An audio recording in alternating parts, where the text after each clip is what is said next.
Dear brothers and sisters in the Lord, ప్రభునందు ప్రియమైన సహోదరి సహోదరులారా, today's verse for our meditation is taken from the book of Genesis, chapter 13, verse 16. నేటి దినం మన ధ్యానం కొరకు ఆదికాండం 13వ అధ్యాయం 16వ వచనం నుండి తీసుకొనబడింది. I will make thy seed as the dust of the earth. నీ సంతానమును భూమి మీద నుండి రేణువుల వలె విస్తరింపజేసేదను. In chapter 13 of Genesis, ఆదికాండం 13వ అధ్యాయంలో Abram and Lot got separated. అబ్రాము లోతు వీళ్ళిద్దరు వేరైపోయినారు. The strife between the headmen of Lot and the headmen of Abram led to this separation. లోతు పశువుల కాపురులకి అబ్రాం పశువుల కాపురులకు వచ్చిన వివాదమే వీరిద్దరు విడిపోవడానికి కారణమైంది. Lot was given the choice and he chose the green, grassy areas of Jordan. అప్పుడు లోతుకి అవకాశం ముందుగా ఇవ్వబడినప్పుడు యొర్దాను ప్రాంతంలో ఉన్నటువంటి ఆ పచ్చని గడ్డి పచ్చికలున్న ప్రాంతాన్ని ఎన్నుకున్నాడు. Lot might have thought that his cattle could have rich and sumptuous grass there. కాబట్టి తన పశువుల మందలకి సమృద్ధి అయినటువంటి పచ్చిక ఉంటుందని లోతు తలంచుంటాడు. Now after Lot was separated from Abram, ఇప్పుడు లోతు అబ్రహాము నుండి వేరైపోయిన తర్వాత now the Lord spoke to Abram again in 13:14. 13వ అధ్యాయం 14వ వచనంలో మరలా దేవుడు అబ్రహాముతో మాట్లాడుతున్నాడు. We are going to see the dealings of the Almighty One with Abram. కాబట్టి సర్వశక్తుడైనటువంటి దేవుడు అబ్రహాముతో వ్యవహరించినటువంటి ఆ విధానంను మనం ధ్యానం చేస్తాం. Who is Abram in those days? ఆ దినాల్లో అబ్రహాం ఎవరు? He is the only man who was being educated to hold fellowship with Jehovah as his friend. కాబట్టి యెహోవాని తన యొక్క స్నేహితుడుగా మరి చేసుకునే విషయం గురించి తెలియపరచబడినటువంటి అబ్రహాం అతను గొప్పవాడు ఆయన. And a comforting thought here is, ఇక్కడ ఉన్నటువంటి ఆదరణకరమైన తలంపు ఏమిటిదంటే Lord always comes near to his separated ones. దేవుడు ఎల్లప్పుడూ కూడా తన కొరకు ప్రత్యేకించబడిన వారి దగ్గరికి వస్తుంటాడు. It may be that Abraham was feeling very lonely ఒకవేళ అబ్రహాం అక్కడ ఏదో ఒంటరితనం గుండా వెళ్తుండొచ్చు. because we don't like to be separated from our friends and companions. ఎందుకనగా మనతో ఉన్నవారు కానీ మన స్నేహితులతో వేరైపోవడం మనం ఇష్టపడం. It is very hard to see them leave us alone. కాబట్టి మనల్ని ఒంటరిగా విడిచిపెట్టి వెళ్ళిపోయిన సందర్భాలు మనకు జీర్ణం కావు. But when we decide to live for God, అయితే దేవుని కొరకు జీవించాలనే తీర్మానం చేసుకున్నప్పుడు these developments in our life are inevitable, unavoidable. మన జీవితంలో ఈ సంభవించబోయే సంగతులు మనము కాదు అనడానికి లేవు. We have to cut many links. అంటే అనేకమైన బంధాలను తెంచుకోవాల్సి We వస్తుంది. have to forsake some old companions. కొన్ని పాతవైనటువంటి మనతో ఉన్న వారిని విడిచిపెట్టుకోవాల్సి We have to వస్తుంది. leave many habits. అనేకమైన అలవాట్లని మానుకోవాల్సి వస్తుంది. We all know that Abram's life is a great example to illustrate the principle of separation. చూడండి, ప్రత్యేకించబడిన దాని గురించిన ఉదాహరణ మాటకు వస్తే అబ్రహాము మంచి ఉదాహరణగా ఉంటాడు మనకి. He was separated from his country, తన దేశము నుండి వేరైనాడు. from his kindred and from his father's house in chapter 12, 12వ అధ్యాయంలో తన తండ్రి ఇంటి నుండి తన బంధువుల నుండి వేరైనాడు. and separated from Lot in chapter 13, 13వ అధ్యాయంలో లోతు నుండి వేరైనాడు. separated from Sodom's riches in chapter 14, 14వ అధ్యాయంలో సొదొమ ఐశ్వర్యం నుండి వేరైనాడు. separated from Ishmael in chapter 21, 21వ అధ్యాయంలో ఇష్మాయేల్ నుండి వేరయ్యాడు. separated from Isaac in chapter 22. 22వ అధ్యాయంలో ఇస్సాకు నుండి కూడా వేరయ్యాడు. This sevenfold separation in his life never made him lonely. తన జీవితంలో ఏడంతల ఈ వేర్పాటు చేయబడడం అనేది ఎన్నడూ తను ఒంటరిగా ఉండలే. But it brought him more and more closer to God Almighty. అయితే సర్వశక్తుడైన దేవునికి ఇంకనూ సమీపముగా తీసుకొని వచ్చాయి. Very important truth. ఇక్కడ చాలా ప్రాముఖ్యమైన When సత్యం you ఉంది. want to be separated from this world, remember, you will not become lonely, you will come more close to God Almighty. ఈ లోకం నుండి నువ్వు వేరైనటువంటి వేరవ్వాలనేటువంటి సందర్భం వస్తున్నప్పుడు గుర్తుపెట్టుకో, నువ్వు ఒంటరివాడో కాదు, దేవునికి సమీపంగా వస్తుంటావు. Lot lifted up his eyes and chose what was good in his sight. లోతు కనులెత్తి చూసినప్పుడు తనకిష్టమైన దాన్నే చూశాడు. What was good in his sight. తన దృష్టికి ఏది మంచిదో దాన్ని అనుకున్నాడు. Whereas Abraham waited till God asked him to lift his eyes. Abraham మాటకు వస్తే దేవుడు ఇప్పుడు నీవు కనులెత్తి చూడు అనంత వరకు కూడా ఆయన వేచున్నాడు. Abraham walked by faith, not by sight. Abraham విశ్వాసం ద్వారా నడుచుకున్నాడు, వెలిచూపు వలన కాదు. Lord asked Abraham to see northward, southward, eastward and westward. దేవుడు అబ్రహాముతో ఏమన్నాడంటే ఉత్తరపు తట్టు, దక్షిణపు తట్టు, తూర్పు తట్టు, పరమడ తట్టు చూడుము అన్నాడు. When we take a decision to lead a separated life unto God, దేవుని కొరకు ప్రత్యేకించబడిన జీవితం జీవించదాని కొరకైన తీర్మానం his చేసుకున్నప్పుడు blessings will be limitless. ఆయన ఆశీర్వాదాలకి ఇక హద్దులే ఉండవు. Carefully see. జాగ్రత్తగా చూడండి. We see that God is only talking about the directions, that is north, south, east and west.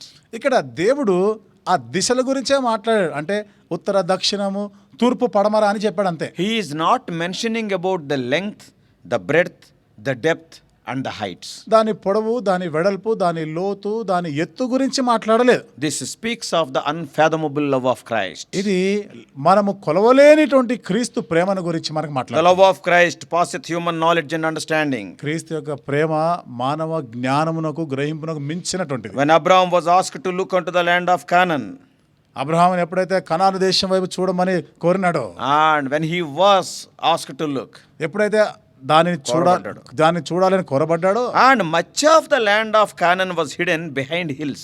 చూడండి, కానాను ప్రాంతం దేశం ఎక్కువ శాతము కొండల వెనకాల ఉండింది. He cannot see everything. అంటే సమస్తమునకు స్పష్టంగా ఆయన చూడలేకున్నాడు. Similarly, అదే రీతిగా we may not be able to comprehend the love of Christ, but the higher we climb, the more we behold. క్రీస్తు ప్రేమని పూర్తిగా మనం గ్రహించలేకపోవచ్చు, అర్థం చేసుకోలేదు. కానీ మనం ఎదుగుతూ ఉన్న కొలది, పైకి ఎక్కుతూ ఉన్న కొలది, అంత ఎక్కువగా మనం అర్థం చేసుకోగలం. God's promises are ever on the ascending scale. One leads to another, fuller and more blessed than itself. దేవుని యొక్క ఆశీర్వాదాలు ఎప్పుడు కూడా మనం కొలుస్తున్నప్పుడు పైకి వెళ్తారో, ఒకదాని తర్వాత ఒకటి మనం ముందుకు వెళ్తున్న కొలది పైకి వెళ్ళేగా ఉంటాయి. And they are more blessed. అవి మరింత ఆశీర్వాదకరమైనగా ఉంటాయి. One blessing will be more blessed than the other. ఒక ఆశీర్వాదం మరొక ఆశీర్వాదానికి మించినదిగానే ఉంటుంది. So here Lord is promising Abraham about his seed. ఇక్కడ దేవుడు అబ్రహాముకు తన సంతతి గురించి వాగ్దానం చేస్తున్నాడు. We read in the verse for our meditation today, మన ధ్యానం కొరకనే ఈ వచనములో మనం చూస్తాం. I will make thy seed as the dust of the earth. నీ సంతానమును భూమి మీద నుండి రేణువుల వలె They విస్తరింపజేసేదను. will increase and be like a multitude that no man can number. కాబట్టి ఎవడును లెక్కింప శక్యము కానంతగా అవి విస్తరిస్తాయి. When one is barren and the age of advancing, చూడండి, మరి ముందుకు సాగుతున్న కొలది when a person is a barren, ఒక వ్యక్తి గొడ్డు భారీతనంతో ఉన్నప్పుడు, no children, అంటే పిల్లలు లేరు, and the age is also advancing, వయస్సు కూడా పైబడతా ఉందనుకోండి, and in such a situation, if somebody comes and gives such promise, your seed will be like the dust of the earth. అలాంటి పరిస్థితుల్లో ఒక వ్యక్తి వచ్చి, ఇదిగో నీ సంతానము భూమి మీద ఉన్న రేణువు వలె విస్తరించబడతా అంటే, Such promise is very comforting, ఎలాంటి వాగ్దానం ఎంతో ఆదరణకరమైంది. but at the same time, అదే సమయంలో by seeing the barrenness and advancing age, it will be confusing also, not only comforting. ఆ గొడ్డు బారిన తనం చూసినప్పుడు, అలాగే వయసు పైబడుతూ ఉంటే చూస్తే ఈ వాగ్దానం అంతగా ఆదరణకరంగా ఏమి ఉండదు. And it is confusing. అది కలవరపరిచేదిగా ఉంటుంది. Will it happen? నిజంగా ఇది జరుగుతుందా? Are they mocking at me? ఇది నన్ను ఏదో ఎగతాళి చేస్తున్నట్టుందా? So it needs great faith to believe such promises. ఇలాంటి వాగ్దానాలని మనము నమ్మాలి అంటే గొప్ప విశ్వాసమే కావాలి. From this, we understand that God continued to reaffirm his promises to Abraham and expand on them. దీని నుండి మనం ఏం అర్థం చేసుకుంటున్నామంటే, దేవుడు అబ్రహాంతో చేసిన ఆ వాగ్దానం మళ్ళీ పునరుద్ఘాటిస్తున్నాడు, దాన్ని ఇంకా నిశ్చయపరుస్తా ఉన్నాడు. Not only will the Lord give Abraham children and make his offspring a great nation, దేవుడు అబ్రహామునకు సంతానం ఇచ్చి గొప్ప జనాంగంగా చేయడం మాత్రమే God కాకుండా, will also make them so numerous that they will be uncountable. దేవుడు వారిని లెక్కింప శక్యము కానంతగా అభివృద్ధి చేస్తానంటున్నాడు. It was a hyperbolic expression denoting the great multitude of Abraham's posterity, they seed.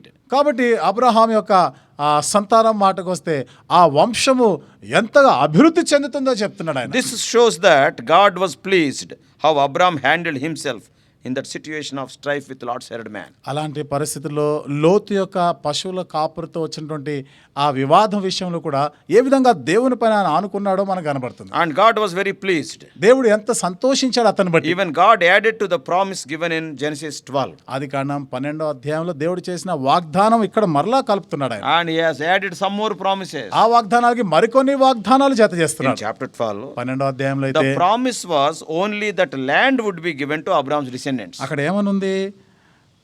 Abraham యొక్క సంతతికి ఆ దేశం ఇస్తానని వాగ్దానం చేస్తాడు. But here, ఇక్కడైతే the promise was that Abraham would be given countless descendants. Abraham లెక్కింప శక్యము కానంత సంతానము ఇవ్వబడుతుంది అనే And వాగ్దానం. secondly, రెండవది, his descendants would be given that land. కాబట్టి తన సంతతి వారికి ఆ దేశం And అనుగ్రహించబడుతుంది. thirdly, మూడవది, it would not just a temporary possession, but they would possess the land forever. ఇది తాత్కాలికమైనటువంటి స్వాధీనపరచుకోవడం కాదు, ఎల్లకాలము శాశ్వతము వారు దాన్ని స్వాధీనపరచుకొని Though ఉంటారు. all these promises are made to Abraham, ఈ వాగ్దానాలన్నీ అబ్రహాముతో but చేయబడినప్పటికీ the act of Lot caused discouragement to Abraham. లోతు చేసిన పని అబ్రహాముకి ఎంతో నిరాశను కలిగించింది. Yet the Lord reaffirmed Abraham of the inheritance. అయినను దేవుడు అబ్రహామునకు ఆ స్వాస్థ్యం గురించి మరలా పునరుద్ఘాటించాడు. Then Abraham moved his tent and went and dwelt by the terebinth trees of Mamre, which are in Hebron. అప్పుడు అబ్రహాము తన గుడారం అక్కడి నుండి తీసి మమ్రేలోని హెబ్రోను దగ్గర ఆ సింధూర వనములో ఆయన గుడారం వేసుకున్నాడు. And he built an altar there to the Lord.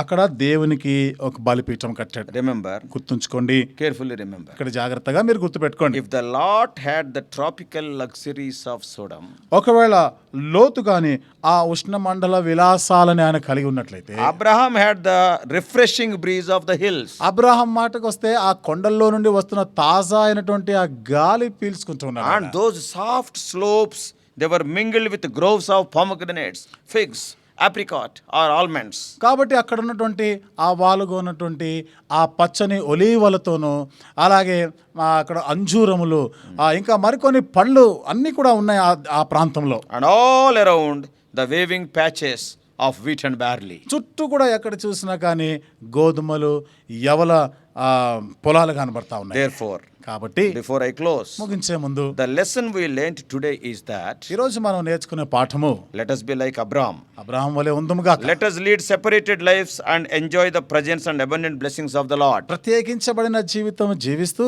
దేవుని సన్నిధిలో ఉన్నటువంటి సమృద్ధిని మనము ఆనందించి అనుభవించలాగిన దేవుడు సహాయం చేయాలి. Lot's decisions are poor decisions. కాబట్టి లోతు తీసుకున్నటువంటి ఆ నిర్ణయాలు ఎంతో పేలవమైనవి. Therefore, let us choose. కాబట్టి మనం ఈ విధంగా ఎంపిక చేసుకుంటాం. We must choose family over finances. కాబట్టి మనము ధనము కాక కుటుంబాలను మనం ఎన్నుకుంటాం. Let us give importance to the family, not for the money. అనగా డబ్బుకి కాకుండా కుటుంబాలకి గృహానికి మనము ప్రాధాన్యత ఇస్తాం. Let us prefer generosity than greed. కాబట్టి మన దురాశ కన్నా దాతృత్వాన్ని ఎన్నుకుంటాం. Let us desire wisdom than wealth. కాబట్టి మన సంపద కన్నా జ్ఞానమును కోరుకుందాం. Let us desire separation over sin. కాబట్టి పాపం పైన మన ప్రత్యేకతని మనం కోరుకుందాం. Let us desire God over the world. కాబట్టి లోకము కన్నా దేవుణ్ణి మనం కోరుకుందాం.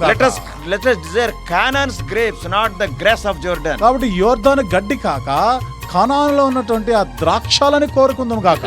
Let us desire faith over conflict, strife. కాబట్టి వివాదాలు గొడవల కన్నా విశ్వాసమును కోరుకుందాం గాక. Let us be like Abraham. Abraham వలె ఉందుము గాక. May God bless you. దేవుడు నిన్ను దీవించును గాక.